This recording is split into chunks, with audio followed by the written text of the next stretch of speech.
In this video, we're going to be going over 6 heroes that you should main in Season 4. Very powerful and stronger in this season than in previous ones, and definitely characters that are worthwhile to grind if you want to climb. But special thanks to the sponsor of this video, Sneak. Now, those of you who know me know I'm a huge caffeine drinker, and I've been drinking Sneak for many years, so I was super excited when they reached out to me for a sponsorship. Now, with plenty of flavors, 0 sugar, 150 milligrams of caffeine per serving, and no crash, this is the perfect thing that's going to get me going whether I'm making a video or trying to stream and play Overwatch. Now, if you want to be perfectly ready to dominate Season 4, check out the Sneak link in the description and pinned comment down below. And thank you so much once again, Sneak, for sponsoring this video. Now, the first hero we got to talk about is none other than Brig.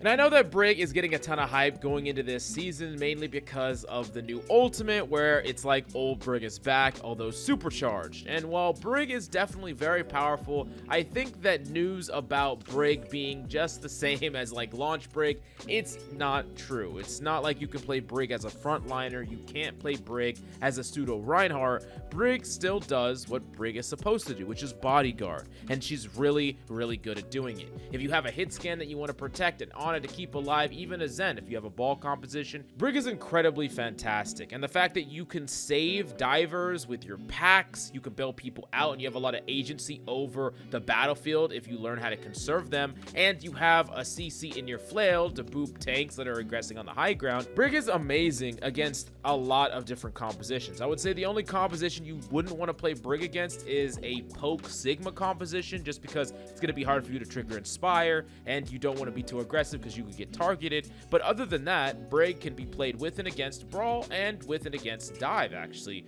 which is pretty surprising. Now, that isn't to say that the new ultimate is bad, because the ultimate is insane. Although you typically don't want to try to 1v5 the enemy team, you're going to want a specific reason to go in, some weakness in the enemy team, whether that's low health, there's a vulnerability, or your team's going in as well. It can be a great thing to do also to just win a 1v1 outright. Someone's targeting you, maybe you're a little out of position, they go after you, you pop it, and you get that huge health boost, and then you stun them and kill them, and then you walk into the fight with a numbers advantage, and you have your rally still. Another thing that you should get used to on Brig is repositioning with your bash. At the end of the day, it's still mobility, and oftentimes it matters more to be in the right position as opposed to saving bash and then just getting focused down.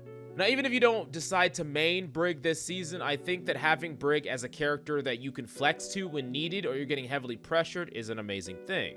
Now, the next character we got to talk about is, well, Tracer. And I know, Tracer has kind of been meta for multiple seasons in a row, and it doesn't look like that's changing anytime soon. And this is kind of strange because Brig is very strong, so you would think that Tracer would all of a sudden fall out of the meta. But the way that Brig used to traditionally counter and shut down Tracer with rally and armor and all this stuff doesn't really exist anymore. Yes, you have to be afraid of Brig's stun in the same way that you have to be afraid of literally everything on a number of different characters. Freaking kunais to the face, freaking 2 taps by Ana, sleep darts. I mean, the list goes on and on. Tracer's afraid of everything, and that's not really going to change, Brig or no Brig.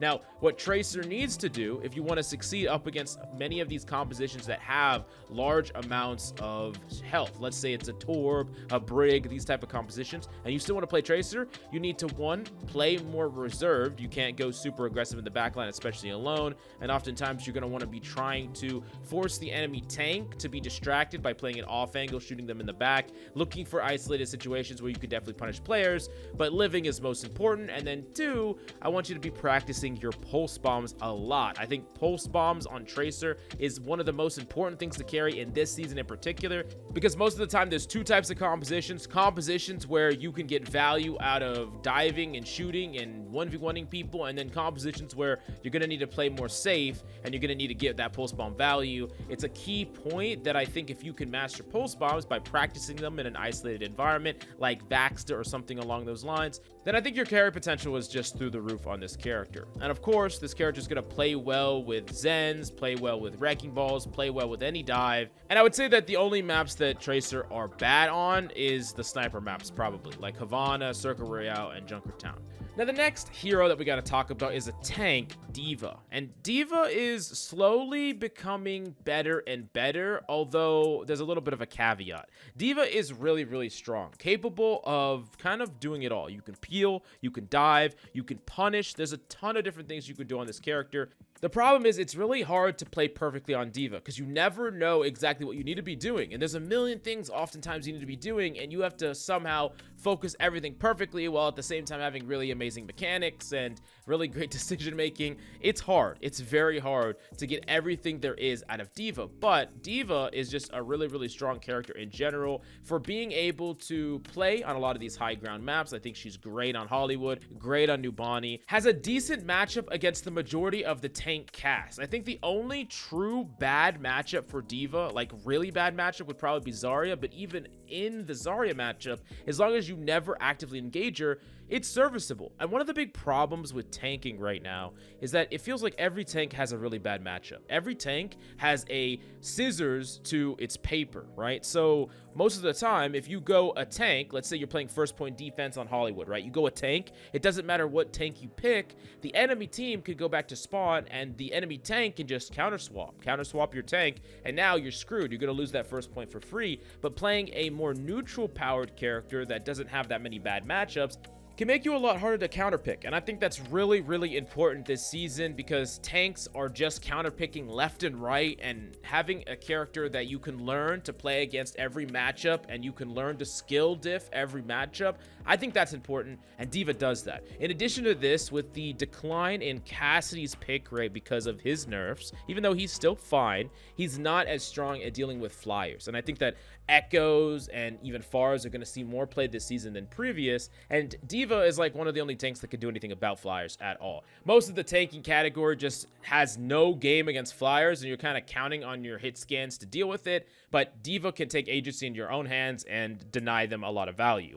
Now, the next character that we got for you, number 3 on the list, still very strong from last season, Zenyatta. This character is not going anywhere, Brig or no Brig. Zenyatta is amazing, and especially with a lot of the top characters that are seeing play right now, Zenyatta slots in kind of perfectly. He allows you to win the tank matchup in a way that no other character can really aid with. That damage alteration is phenomenal, not to mention Zen adds a ton of pressure himself. It's also looking like compositions centering around Wrecking Ball, Zenyatta, and Brig are super strong as a baseline. By allowing Brig, the super powerful Brig now, to protect Zenyatta, and as long as Zenyatta lives, you basically just win the game. It's an incredible combo that allows you to break open a lot of these traditional comps wide open with a dive, and I think that Zenyatta is one of the keys to enable that. When people are playing around Sigmas or Rhines or Ramatras right now, you can definitely punish them with the Zenyatta dive and actual focus fire. In addition to that, many of the top characters really play well with Zenyatta, characters like Tracer. So Zenyatta is kind of in this sweet spot right now where he's both super efficient, really, really powerful, and he allows you to win the matchup, the one matchup on the battlefield that matters the most, that Discord. And I can speak from personal experience this season playing in Grandmaster 1 on both DPS and tank. I will say that it's a nightmare no matter what tank you're playing on. If you get discorded and you have an off-angling Tracer not leaving you alone every time you're discorded, you just feel like you can't do anything, and it's freaking crazy. And then the other tank just gets to run rampant, and it feels like you're just kind of screwed. So super, super strong, very powerful, and I still suggest learning Zenyatta, as I will continue to suggest he's an amazing freaking hero right now. And the next character that I have for you in this video is Sojourn. And I think that this season, and it's gonna kind of suck for some of you, you're not gonna like this, but this is gonna mark a return of the all-powerful Sojourn. Now, Sojourn herself didn't get any crazy changes, but the meta is gonna favor her a bit more.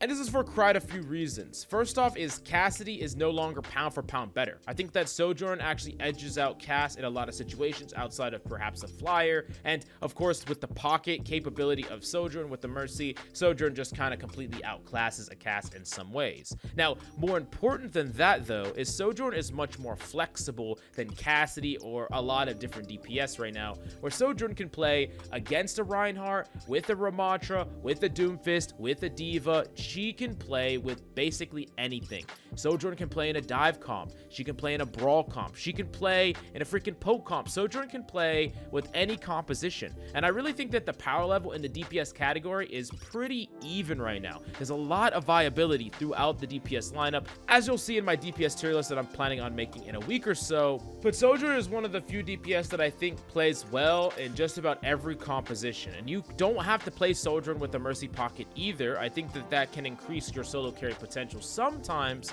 but in other cases you would rather play Sojourn with extra utility added to your team, something more divey. You could play Sojourn with a Ball, play Sojourn with a Winston, play a more traditional Overwatch League composition. There's a lot you could do with this character. I think she's worth grinding right now a lot, and I don't think she's gonna get nerfed. She's in a great spot. Really great character to pick up and play right now. So yeah, I would suggest Sojourn. I know that some of you gonna be a little salty that she's back in the meta, but I think that it's a bit better than freaking getting cast stuck every single fight, isn't it? Maybe not.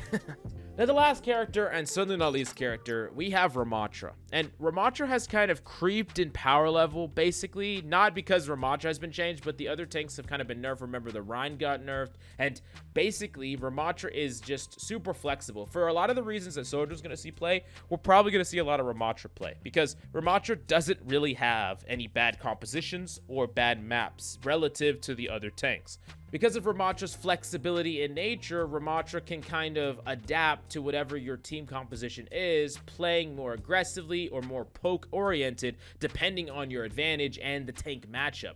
Another take somewhat similar to Diva that doesn't have that many polarizing tank matchups, which is just going to be better overall. It's better to play tanks that just don't get shut down by a hard counter when players are swapping so damn much. Now, I will say that the one true weakness to Rampart is probably very high ground centric maps, so maps like New Bonnie will be a bit difficult, and I would say probably even like Hollywood 2nd would be a bit hard as well. Doesn't mean you can't route up there and get a little crafty with the way that you're traveling around the map, but it probably is just going to be easier to set up a dive. That being said, if your team isn't on dive to follow up with you, it might be better to just play the damn Rampart. I think that Rampart is super strong, super versatile, and is also just one of the easiest ways to climb in ranked with the Rampart Ultimate plus Nano. It's kind of like an oops I win button, and as long as you dodge the enemy team's sleep or wait for it to be baited out, you're gonna kind of just farm up a lot of freaking free wins. But these are the 6 heroes that I would highly suggest you pick up and start to main right now. But of course, like I always say, any single hero can climb you to Grandmaster, so if you have something else in mind, definitely let me know in the comments down below. Do me a huge solid to smash the like and subscribe if you enjoy the content, and I'll see you next time.